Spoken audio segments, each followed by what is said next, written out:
Welcome to The World According to Mike Graham. This week, we've got a huge show. We're going to be doing a deep dive into the BBC licence fee and why it's going up, plus Prime Minister for a week.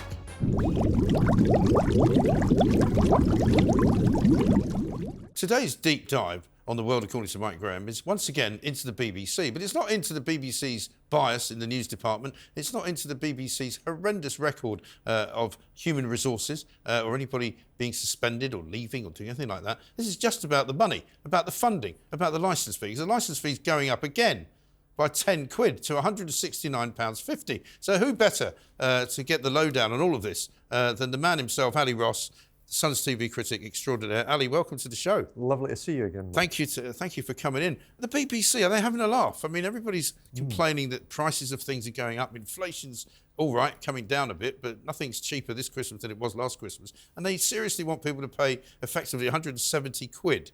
Yeah, for they wanted more than that. For the privilege of having a television.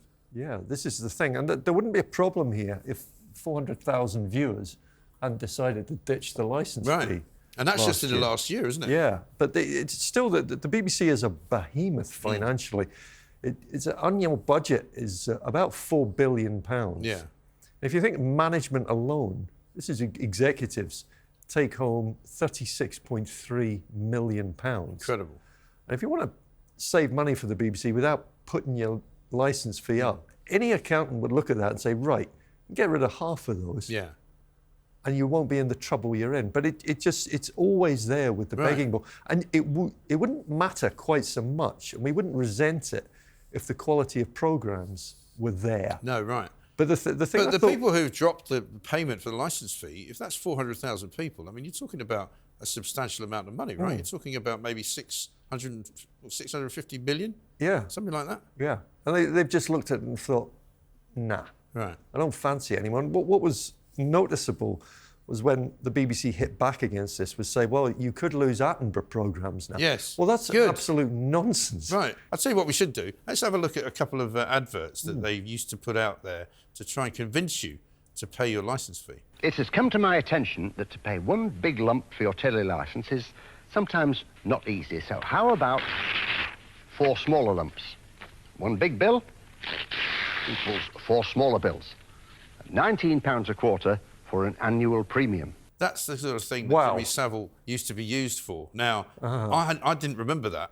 No. But that's quite frightening. I'm not going to be able to forget that now. That's quite frightening because also paying something in 4 lumps, it doesn't save you any money. No. It just means you're paying the same money in 4 different ways. Yeah. I mean, where's the logic to that? And also, imagine what he was doing before and after he made that. I don't like to. No, I don't either. Like you, I had no memory of that whatsoever. No, it's frightening. Let's have another one. Not pay my TV licence? That's preposterous. I pay mine monthly by direct debit. Animal Hospital with Rolf Harris is worth the money on its own. Crikey, the hits just keep coming. They're just hitting every note here, aren't they? The Chuck Research Department has been working overtime. But this is the trouble. You know, the BBC have got this idea that they're entitled to the money. The personal and professional resentment I have here is that this system has been in place forever, since the 1920s. Right. But what happened in the 1990s was that the BBC suddenly decided, you know what, we're going to be a publisher now. Yeah. We're just going to rip off local news. I'm going to whack it up online. And they're really hurting local newspapers. The destruction of local newspapers that this has caused is astonishing. Yeah. Let us have a look at yet another one. See who's on this one. We asked a number of pop stars how they buy their TV licence. My partner David Furnish buys it for me. I buy mine on a Wednesday because I'm making love on Thursday, Friday and Saturday. George Michaels is buying mine as an engagement present, aren't you, George? Dear God. Crikey. I don't remember any of these. The only one I actually do remember. Doesn't it show as well that they don't have any sort of clue, and this continues to this day, of how the world actually sees them? No, none whatsoever. They have no idea. But it's such a vast organisation. You're talking about 22,000 people who work at the place. 22,000 like-minded people. Yeah. Who, most of them have spent their entire careers at the BBC. They've never had to... Well, look at John Simpson, you know, who thinks Classic it's justifiable to not call Hamas a terrorist organisation. Writes a great screed of rubbish about it, tweets out about how it's unnecessary to do so. And everybody's going, sorry, John, he's only ever worked at the BBC. Yeah. He's never had another job. That's the case with an awful lot of them. So there's no comprehension.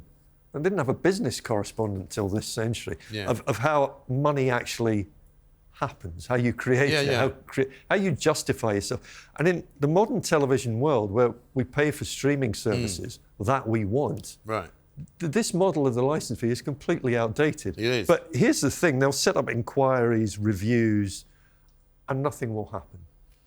No. We'll be living with a license fee until we snuff it, Michael.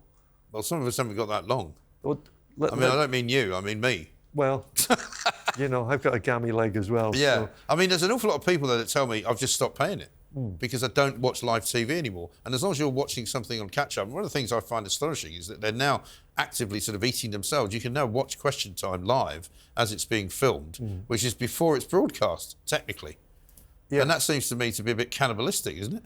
I would suggest that they don't know what... This is the point in a football match where they chant, you don't know what you're doing. Yeah. Dramas are going up where you can see all 6 episodes. Yeah. Boat Story, for instance, you could, as soon as the first one was released, you could watch the watch the whole thing. Whole lot. So that cuts back the model of Netflix is there. We're just paying for it in a completely different way. We're paying for things we don't want to pay for. That's the problem. Let's have a look at the oldest ad for the licence. Yes, there's a TV set on number 5. It's in the front room.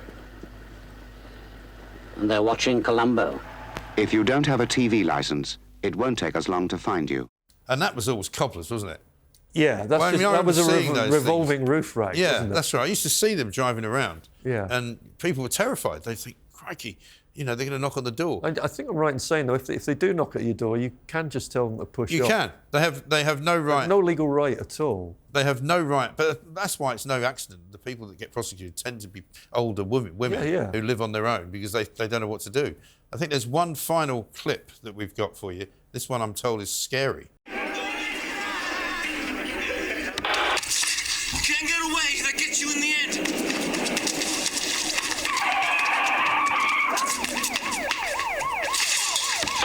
Fiona? Isn't there someone at the door?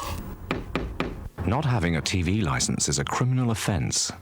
I think there can be no better way to sum it all up, Ali, than something that happened this week by one of the BBC news presenters. Let's have a look at this.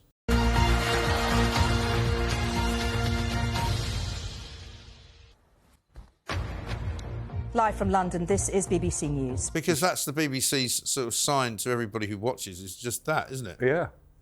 Pay up or get lost. Because we're going nowhere. Yeah. And we're all paid a fortune. Unbelievable. Unbelievable. Ali Ross, thank you very much indeed. My absolute pleasure, mate. Fantastic stuff. That was our deep dive into the BBC licence fee.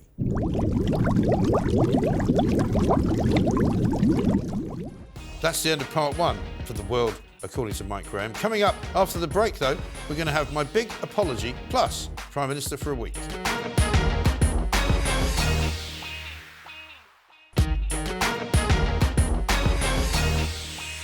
Welcome back to The World According to Mike Graham. Coming up, we're going to have my big apology for the week. But first, here's Prime Minister for a week.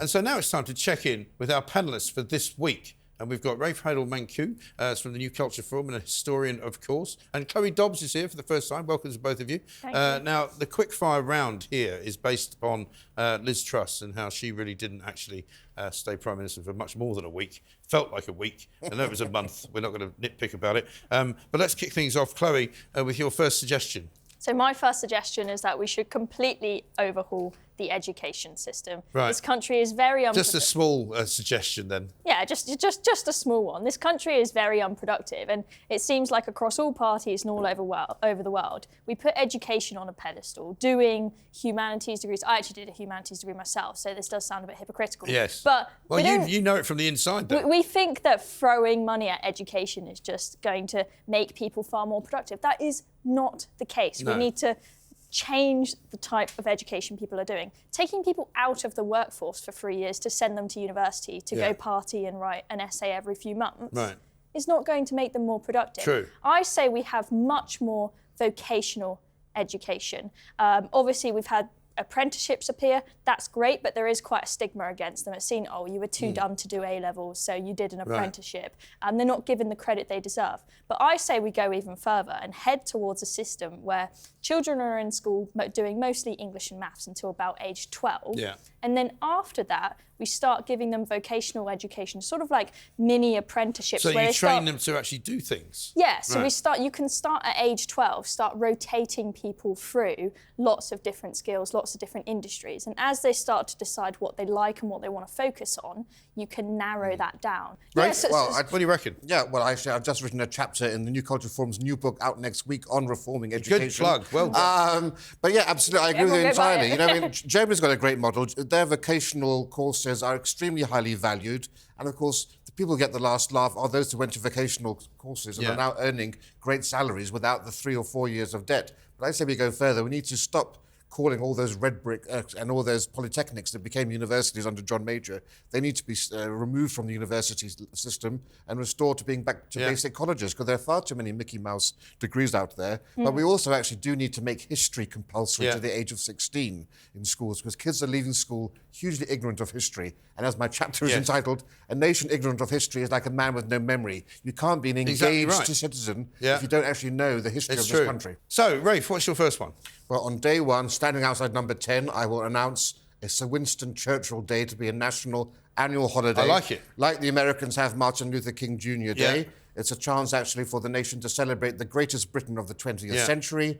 And it's also a chance to celebrate the very best of British, because he epitomises the essence of the British bulldog spirit. Defiance, magnanimity, indomitability, and of course it will be a great blow against all those on the loony left who are so keen to topple statues. They would hate it. And yet to cancel our great historians. And I think it's so important actually to have role models in life and inspirational heroes. I became the youngest member of the Churchill Centre when I was 13. He influenced my life hugely. I did my master's thesis on him. And if we can teach the next generation about his remarkable life story, about the values of democracy and liberty that he defended, and that great life lesson, never give in, no matter how hard the obstacles are against you. Because I think people forget, that the only time in history that the whole world's future has depended on one man was in 1940 to 1941, before Russia entered the war. We were on our own, and it was only Churchill's defiance and resolute will and his oratory that kept the flame of freedom alight. And it's terrible now that some people, whenever they hear his name, just assume that he's a racist because he starved the Bengalis in the... Well, he didn't. Of course he didn't. It's not true. But, this is the narrative that people get taught, probably in school, for want of a better place to do it. But let's go back to... Luckily, when I studied history in school and I studied Churchill, we weren't quite at that point of education being completely woke. But, I think this is a great idea. But it will be hell on earth. I mean, people will go crazy. There'll be riots in the streets. My generation will go insane and will be egging all the statues you put up. But, I mean, it's just absolutely crazy. I feel like every impressive historical figure now, we look at them when we pinpoint one thing they did wrong that wouldn't be acceptable in today's day. Well, in Churchill's case, one thing he didn't do at all. In Churchill's case, it's one thing he didn't do at all, because they all pick on this famine story and go, but he starved all these people, which he didn't do. It's not even true. Look, that's the problem. If Churchill could defeat Hitler, I'm sure we can defeat the Birkenstock-wearing wokies on this. Exactly right. Anyway, listen, let's go on to the next one. You want to simplify the tax system, Chloe? Yeah, the tax system... I agree with that. The tax system is so overcomplicated in this country. It is insane. I don't know how many tax codes there are, but it is absolutely ridiculous. The tax code book, I think, is now over 1,000 pages. So no, it is more than that. So I looked this up earlier. So the Hong Kong tax code booklet is 300 pages long. Right. R1? 17,000 apparently. 17,000? Who the hell has time to read 17,000 pages? That's why accountants are so boring. No, see, but this is the thing is, as I pointed out earlier, we've got a very unproductive country. We need to do something about it. And we're wasting lots of talent and resources, and businesses are having to waste money that they could be spending on R&D to increase productivity long term. They're wasting all these time and resources and labour on accountants for people who actually have read these 17,000 pages. And I'm a small business owner. I can't afford, in our small budget, to bring in an accountant. I have to do all this stuff myself.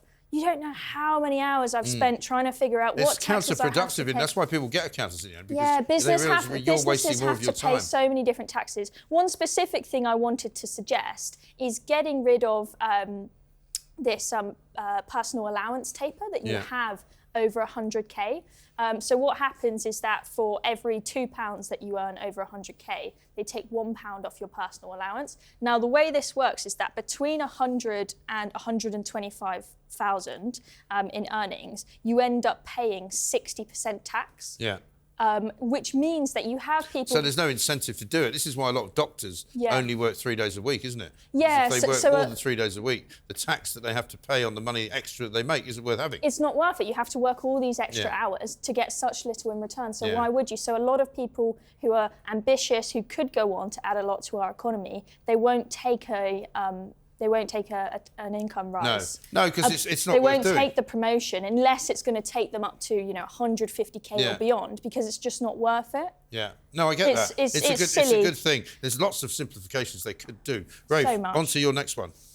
Yes, well, This is tough. make Britain beautiful again. Yes. You know, How? Back to Winston. He said, "We shape our buildings. Afterwards, our buildings shape us." But since then, politicians don't seem to understand the powerful effect that architecture and the urban environment has on us, positively Yeah. or negatively. If you look at all the carbuncles that Yes. blight our cities and towns across this country, and so I think it's really important that we understand that ugliness breeds ugliness. It does. And, the antisocial behaviour, the feral gangs that infest our housing estates and so forth. But beauty begets beauty. It's good for mind, body and soul. The Hungarians and the Poles understand this.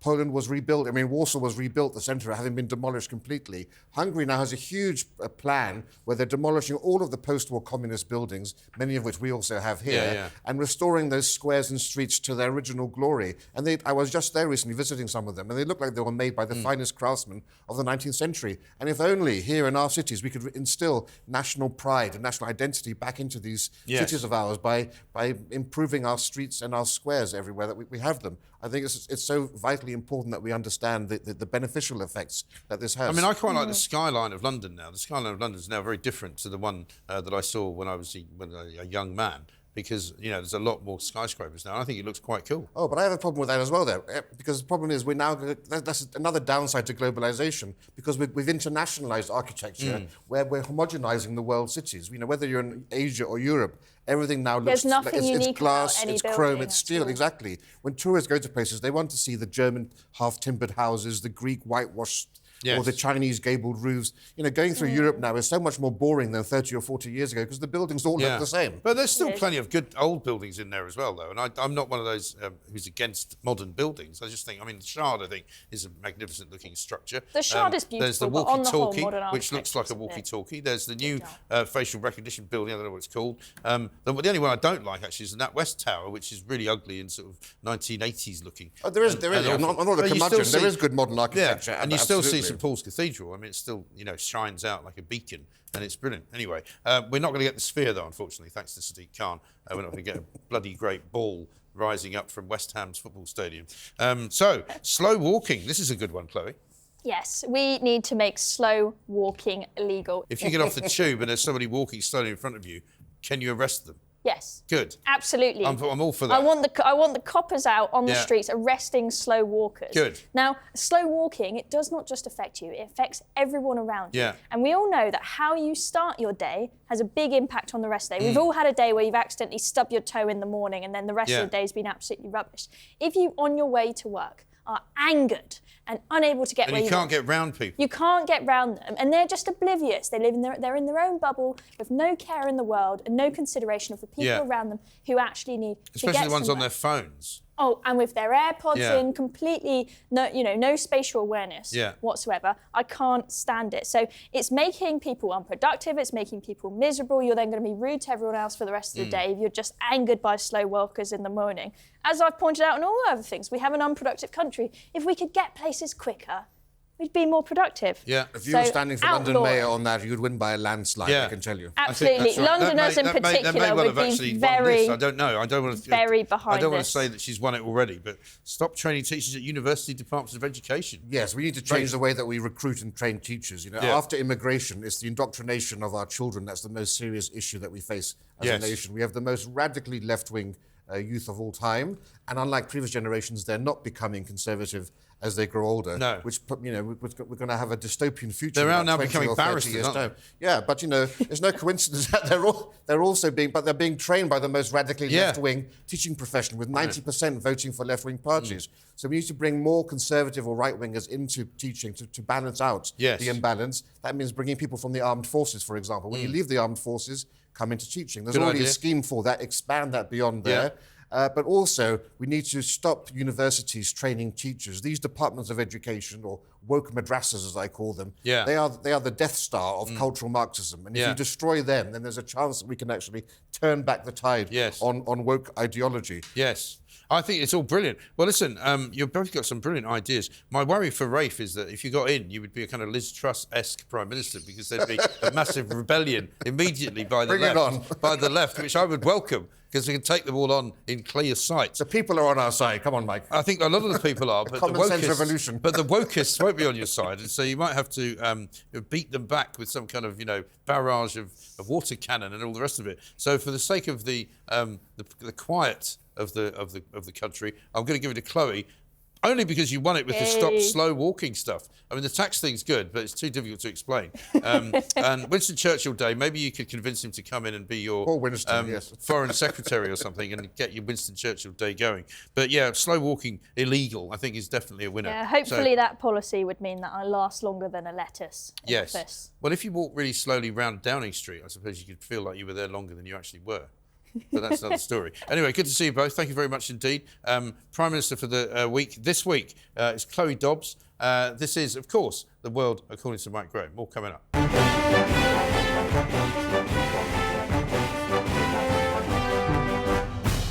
And now it's time for the big apology.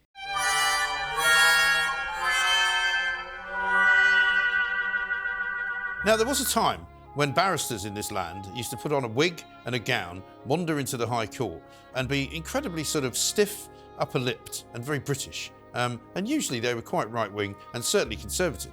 Now, I don't know what's going on.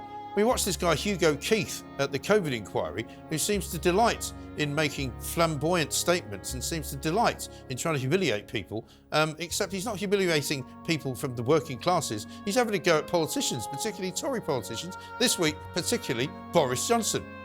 He's a pompous buffoon, and I think he's a Remainer, a socialist, and a champagne swigger.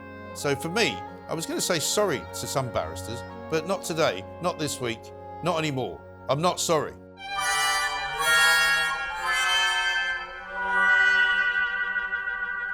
That's The World According to Mike Graham for this week. I'll be back at the same time next week for more.